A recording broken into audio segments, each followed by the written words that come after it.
අයිබෝවන් කාලීන ප්‍රවෘත්ති වාර්තාකරණයේ අංක 1 හරිදේ හරියට කියන සියත උදෑසන ප්‍රවෘත්ති විකාශයයි මේ මම වත්සලා හෙට්ටිමුල්ල ප්‍රථමයෙන් පුවත් සිරස්තල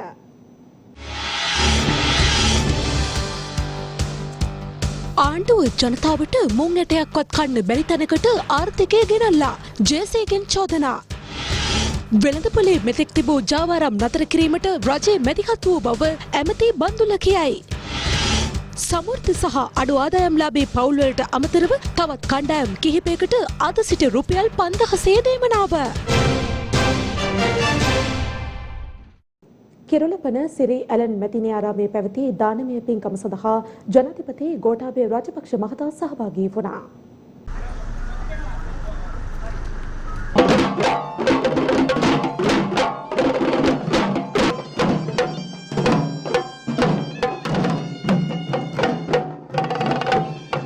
විහාරස්ථානයට පැමිණි ජනාධිපතිවරයා පළමුව ආගමික වතාවත් තුළ නිරත වුණා.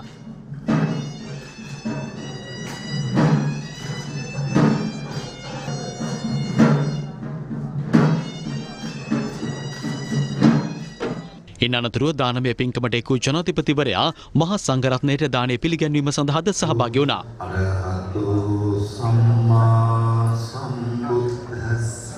පූජ්‍ය උඩුවේ ධම්මාලෝක හිමියන්ගේ ජන්මදිනයට හා උන්වහන්සේගේ මෑණියන්ගේ ජන්මදිනයට ආශිර්වාද කිරීම පින්කම් මාලාවේ තවත් අරමුණක්. මල්ලතු පාර්ශ්වයේ අනුනායක හිමිවරුන් වන අතිපූජ්‍ය තිමුල් කුමරු විමල් ධර්ම හිමියන්, අතිපූජ්‍ය නියන්ගොඩ විජිතසිරි හිමියන්, අස්ගිරි පාර්ශ්වයේ අනුනායක අතිපූජ්‍ය වෙඩිරේ උපාලි හිමියන්, අමරපුර චූලවංශික මහානිකාය අනුනායක කිරුළපන ඇලන් මැතිණියාරාම විහාරාධිපති පූජ්‍ය යෝග්‍යානි සෝබිත හිමියන්ගේ ප්‍රධානත්වයෙන් දානමය පුණ්‍ය කර්මය සිදු කෙරුණා.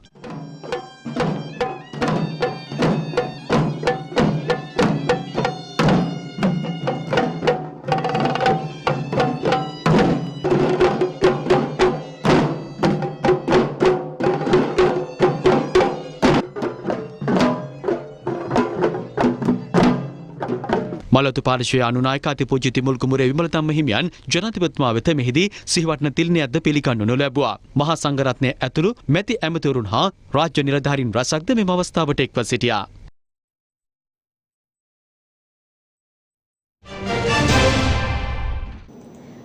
මෙරට දේශපාලඥයෙක් වූ රොනීද මෙල් මහතා හමුවීමට විපක්ෂ නායක සජිත් ප්‍රේමදාස මහතා ඊයේ පැමිණියා.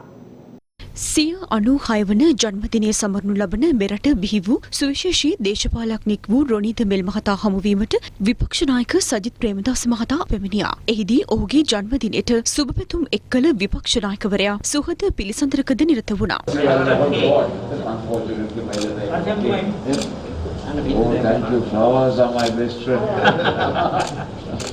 වර්තමාන දේශපාලන තත්ත්වය පිළිබඳව සිය අදහස් ඉදිරිපත් කළ රොනීල්ද මෙල් මහතා විපක්ෂ නායකවරයා ලෙස සජිත් ප්‍රේමදාස මහතාගේ ක්‍රියාකලාපය පිළිබඳව සිය දැඩි ප්‍රසාදය පළ කර සිටියා. අනාගතයේදී මේ රට නිවැරදි දිශානතියකට රැගෙන යාමට හැකියාව ඇති එකම පුද්ගලයා වන්නේද වත්මන් විපක්ෂ නායකවරයා බව ඒ මහතා මෙහිදී සඳහන් කර තිබෙනවා.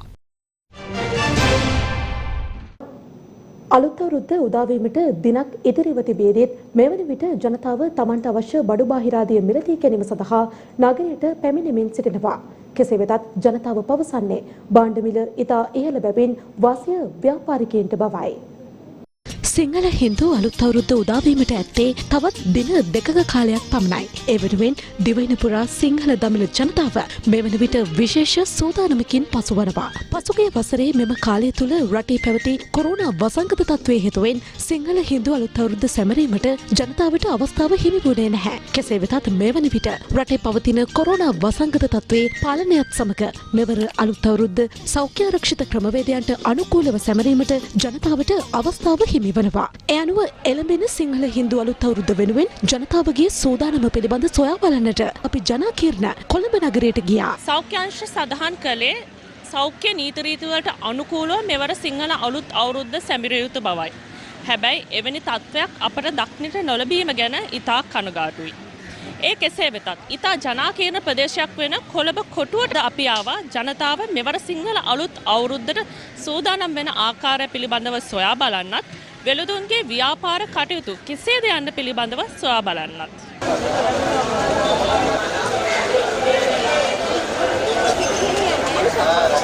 නෑ අලුත් අවුරුද්ද විශේෂයක් නෑ නෝනා. පොඩි මේ පොඩක් නැගලා තියෙන ගාන. මිනිස්සු ඉතින් එන්නේ වෙනදා පුරුද්දටම අඩු ගන්න බලන්නේ. අවුරුදු නම් හොඳයි. බඩු මිලන් ටිකක් ගණන් වැඩි. මිනිස්සු ගාව සල්ලි නැහැ. ඒ නිසා වෙළඳාම අඩුයි අපිට. බඩු මිල ගිය අවුරුද්දට වඩා එකට දෙකක් වැඩි. මහජනයා බොහොම අමාරුවෙන් ජීවත් වෙන්නේ. ලොකුවට මේ සැරේ බඩු ඉහළයි කියලා තේරෙන්නේ නැහැ. අවුරුද්දේ සල්ලි දින හැමදාම අවුරුදු වේ.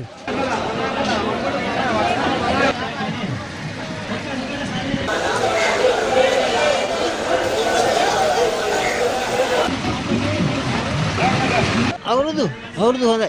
අවුරුදු ජය. බඩු නම් ගණන්. මේ කඩකාරන ජය.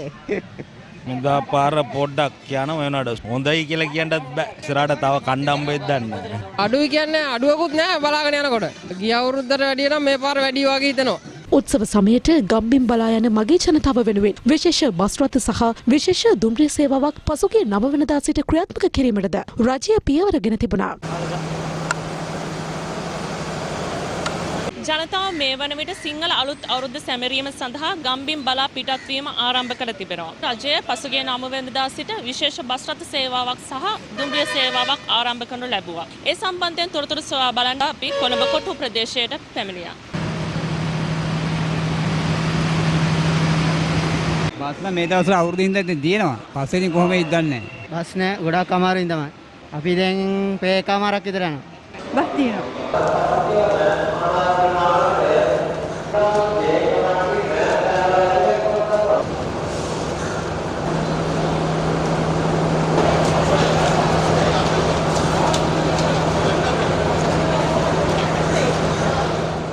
මේ අතර ප්‍රවාහන රාජ්‍ය අමාත්‍ය දිලුම් අමනුගම මහතා මහනුවර දුම්රිය ස්ථානයේ නිරීක්ෂණ චාරිකාවක නිරත වුණා.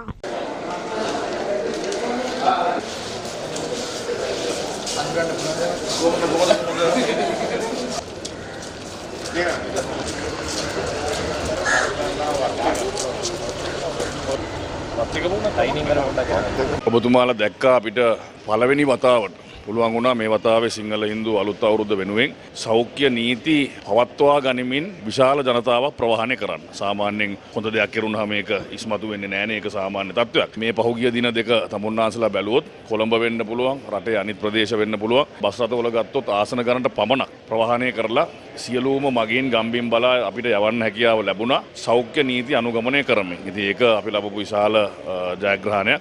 ඇතිතරම් බස් රථ අපි ස්ටෑන්ඩ් බයි තිබුණා. නගරෙන් යනකොට මම හිතන්නේ නෑ මේ සැරේ කිසිම කෙනෙකුට අමතර ගාස්තු ගෙවලා ගමට යන්න උනායි කියලා. ඒක සිද්ධ වුණු පළවෙනි වතාව. මේ අතර භාණ්ඩ මිල විශාල ලෙස ඉහළ ගොස් ඇති බැවින් අද වන විට ජනතාවට මුං කැවුමක්වත් පිස ගැනීමට නොහැකි තත්ත්වයක් නිර්මාණය වී ඇති බව පාර්ලිමේන්තු මන්ත්‍රී ජේ.සී. අලවතුවල මහතා චෝදනා කරනවා.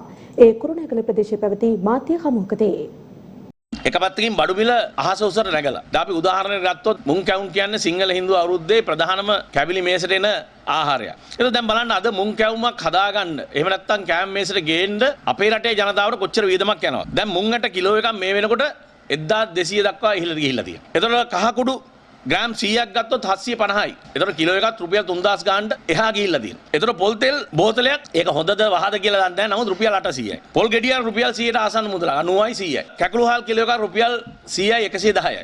සීනි කිලෝ එකක් 125යි. මෙවැනි තත්ත්වයක් ඉතිහාසයේ කවදාවත් ඇති වුණේ නැහැ. මේ වෙලාවේ ඇත්තටම ගොඩක් දෙනෙක් සිංහල හින්දු අලුත් අවුරුද්ද කන්නේ අපි ගියාම බැංකුව වලට ගියාම අපිට පේනවා බැංකුවල උකස් සංශය තමයි අපේ කාන්තාව අම්මලා අක්කලා නංගිලා ඔක්කොම වැඩියෙන්ම පිරිසක් ඉන්නේ. ඒ මොකද තමන්ගේ ඉතුරු වෙලා තියෙන කඩකර ටික උකස් කරලා මේ චාරිත්‍රානුකූලව තමන්ගේ දූ දරුවන් එක්ක නෑදෑයන් එක්ක මේ අවුරුදු කන්න ලෑස්ති වෙනවා. එහෙම කරලා හරි අවුරුදු කන්න පුළුවන් හැකියාවක් තියෙනවද? සමෘද්ධි සහ අඩු ආදායම් ලාභී පවුල් වලට අමතරව තවත් කණ්ඩායම් කිහිපයකට අද සිට රුපියල් 5000 දීමනාව ලබා දීමට රජය තීරණය කර තිබෙනවා.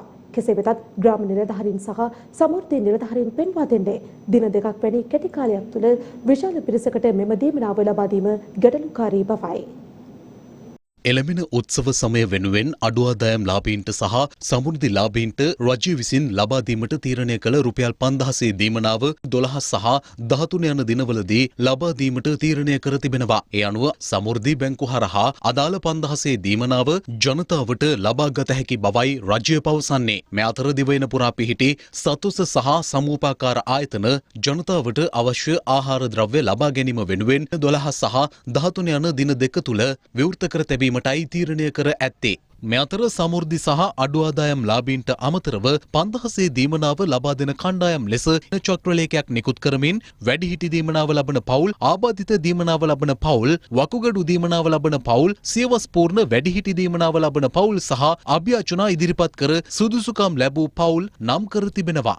ඒකම අපි කියන්න ඕනි මේ අවස්ථාවේදී දීමනා කිහිපයක් එක පවුලකට ලැබෙනවා නම්, ඒ කියන්නේ සමෘද්ධි දීමනාවට අමතරව තවත් දීමනා ලැබෙනවා නම් ඒ සියලු දෙනාම එක දීමනාවක් සඳහා පමණයි මෙම රුපියල් 5000 දීමනාම ලබද්දී සුදුසුකම් ලබන්නේ. එහෙනම් අපි ඊටාම කඩිනමින් අපේ සමෘද්ධි බැංකු පද්ධතිය හරහා මෙම මුදල් ලබා දෙන්න අවශ්‍ය වැඩ කටයුතු කරනවා. අපි හෙට දිනේ වෙද්දී මේ මුදල් ලබා දීම ආරම්භ කරනවා. අපි උපරිම උත්සාහයක් ගන්නවා සිංහල හින්දු අලුත් අවුරුද්දට පෙර මෙම වැඩ කටයුත්ත අවසන් කරන්න. මේ අතර මෙලෙස 5000 දීමනාව දින දෙකකින් ලබා දීම ප්‍රායෝගික නොමැති බව සමෘද්ධි නිලධාරීන්ගේ සංගමය සහ ග්‍රාම නිලධාරීන්ගේ සංගමය මාධ්‍ය හමු කැඳවමින් ප්‍රකාශ කළා. මේ මුදල මේ වාණිජ බැංකුව වලට ප්‍රේෂණය කරායින් පසුව අපිට සිද්ධ වෙන සමෘද්ධි බැංකුව විදියට ගිහිල්ලා අපේ බලාත්මක නිලධාරියා එහෙම නැත්නම් කළමනාකරු සහකාර කළමනාකරු ඒ වගේම ප්‍රජාමූල සමිතියේ ප්‍රජාමූල බැංකුවේ ඉන්නා වූ ඒ සභාපති හෝ ලේකම්වරයා ස්වච්ඡ සංවිධානය රැගෙන ගිහිල්ලා චෙක් පත්‍රයක් ලියාගෙන මේ නිශ්චිත මුදල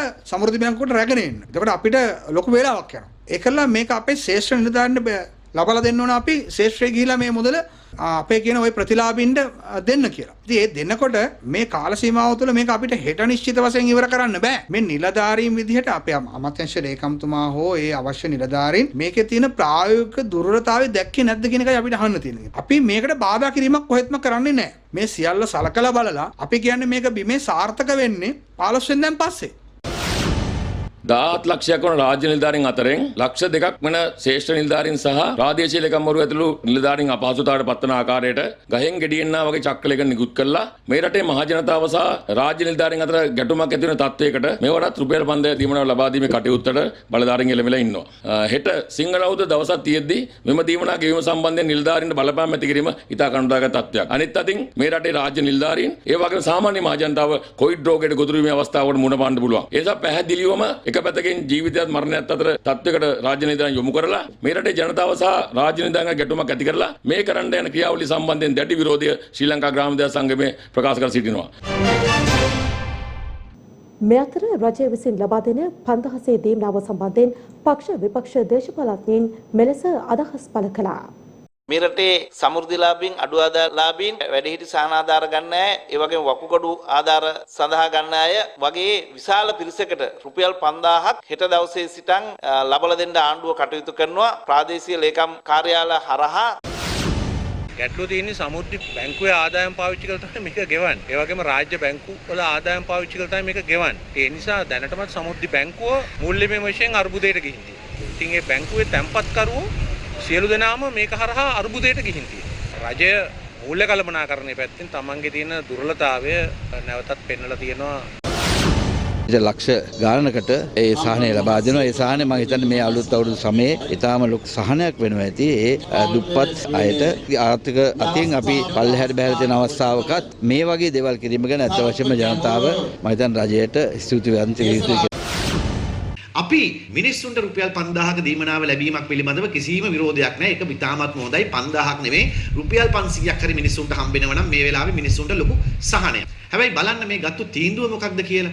මේ රටේ සමෘද්ධිලාභී අහිංසක මිනිස්සුන් තමන්ගේ අනිවාර්ය ඉතිරුම් හරහා සමෘද්ධි බැංකුවල ඉතුරු කරපු සල්ලි ටික තමයි මේ ආණ්ඩුව තමන්ගේ අතින් දෙනවා වගේ.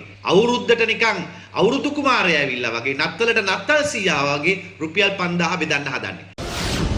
අපි දන්නවා පුංචි දරුවෝ ඉන්නවා මේ වෙලාවේ ඇඳුමක් පැළඳුමක් ලබා ගන්න බලාපොරොත්තුෙන්. ඒ වගේම ගෙදරට හාල් ටික ගන්න, එළවලු ටික, පළතුරු ටික ගන්න. ඒ වගේ අමාරුකම් තියෙන විශාල ප්‍රමාණයක් ඉන්නවා. අන්න ඒ අයට තමයි මේ රුපියල් 5000 දීමනාව ලබා දෙන්නේ. මේ වෙලාවේ රජයටත් අමාරු වෙලාවේ රටේ ජනතාව ගැන හිතලා මේ කටයුතු කරේ. ශ්‍රී ලංකා ගුවන් හමුදාවේ ගුවන් නායක බට රොෂාන් අබේසුන්දර මහතා පෝක් සමුද්‍ර සංධිය තරණය කර නව ආසියානු පිහිනුම් වාර්තාවක් සහ නව ශ්‍රී ලංකා වාර්තාවක් පිහිටුවා තිබෙනවා. ශ්‍රී ලංකා ගුවන් හමුදාවේ නායක ගුවන් බට රොෂාන් අබේසුන්දර මහතා නව ආසියාතික පිහිනුම් වාර්තාවක් පිහිටවීම සඳහා තලේපන්නාරම මුහුදු තීරයෙන් පිහිනුම් ඉසව්ව දියත් කළා. මම රොෂාන් අබේසුන්දර මගේ බලාපොරොත්තුව මන්නාරමින් ඉඳන් ඉන්දියාවේ ධනුෂ්කෝඩි වල පින ළඟට ලංකාවට එන්න බලාපොරොත්තුව පැය 35 වගේ කාලෙකින් එන්නේ. මගේ අරමුණ සාගරයට ප්ලාස්ටික් පොලිතින් ඇතුල් කරන්න එපා කියලා ලෝකවාසී ජනතාවට පණිවිඩයක් දෙන්න. තලේවන්නාරමේ සිට ඉන්දියාවේ ධනුෂ්කොඩි වෙරළ බලා පීනා යලි පැමිණීමට ඔහු ගත කර ඇත්තේ පැය 28යි විනාඩි 19යි තත්පර 43ක වාර්තාගත කාලයක්. මෙලෙස කිලෝමීටර් 59.3ක දුර පිහිනා ගොස් ගුවන්වට රොෂාන් අබේසුන්දර මහතා නව ආසියාතික පිහිනුම් වාර්තාවක් හා නව ශ්‍රී ලංකා වාර්තාවක් පිහිටවනු ලැබුවේ ශ්‍රී ලාංකීය නාමයට රන් සලකුණක් එක් කරමින්.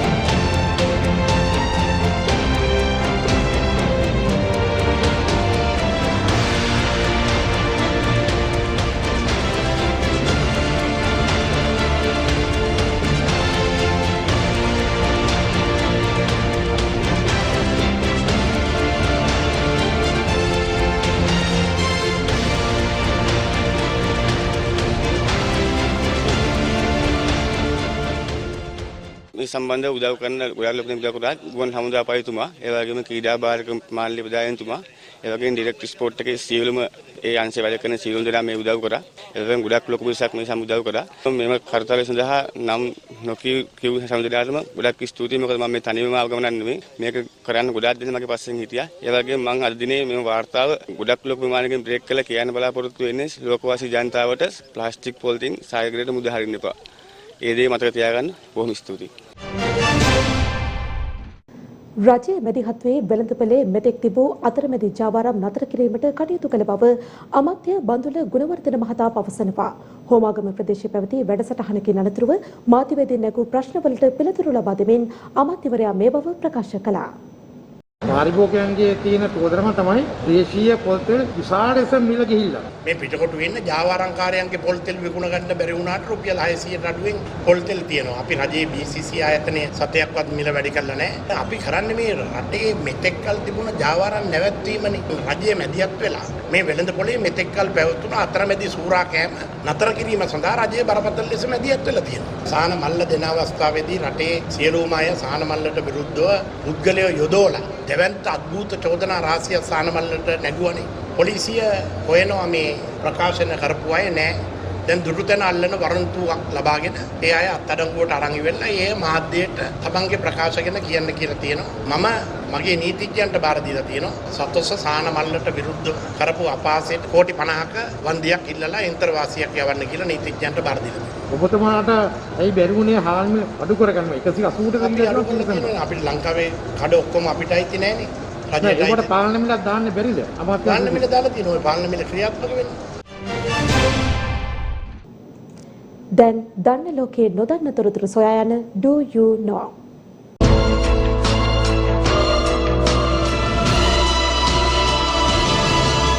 Do You Know?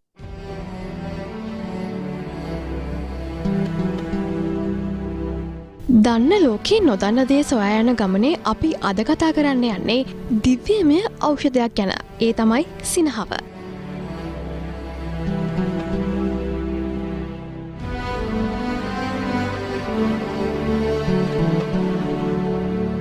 ඉපතුණු දවසේ ඉඳන් අපි මැරෙන මොහොත දක්වාම අපි හැමෝම hina වෙනවා. ඇත්තටම සිනාසීම මගින් වෙන්නේ ඕනෑම පුද්ගලයෙකුගේ මනෝභාවය වගේම ප්‍රතිශක්තිකරණ පද්ධතිය දියුණු වීම කියලයි පරීක්ෂකයින් සොයාගෙන තිබෙන්නේ.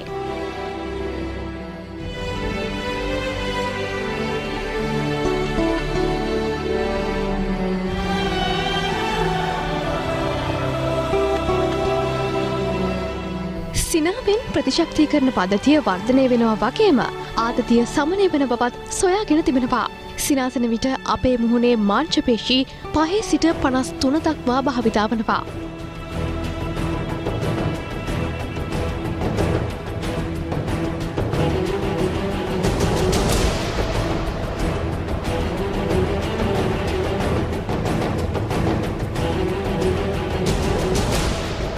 සිනාව ගැන කතා කරද්දී තවත් වැදගත්ම දෙයක් තමයි සාමාන්‍යයෙන් පිරිමි පාර්ශවයට වඩා කාන්තා පාර්ශවය බොහෝ විට සිනාසෙනවා කියන එක. ඒ වගේම ඕබිඩ් කම්පාට විසින් සිදු කළ පරීක්ෂණයකින් හෙළිවී තිබෙනවා 70%ක් කාන්තාවන් මේකප් භාවිතා කරනවාට වඩා සිනාසෙන විට ආකර්ශනීයයි කියලා.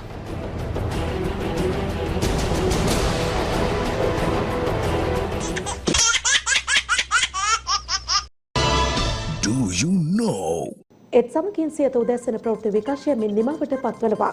අපි නැවත ඔබ හමුවන්නේ මධ්‍යහන 12ට අපගේ මධ්‍යහන ප්‍රවෘත්ති විකාශය සමගින්. ඔබට සුබ දවසක්.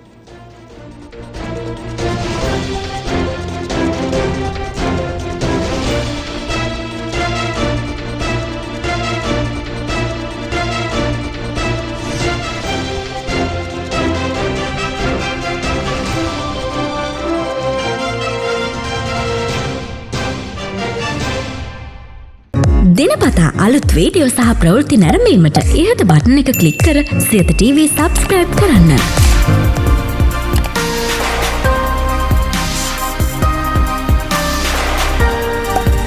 අලුත් වීඩියෝ ගැන මුලින්ම දැනගන්න මෙම සීනුව ක්ලික් කරන්න.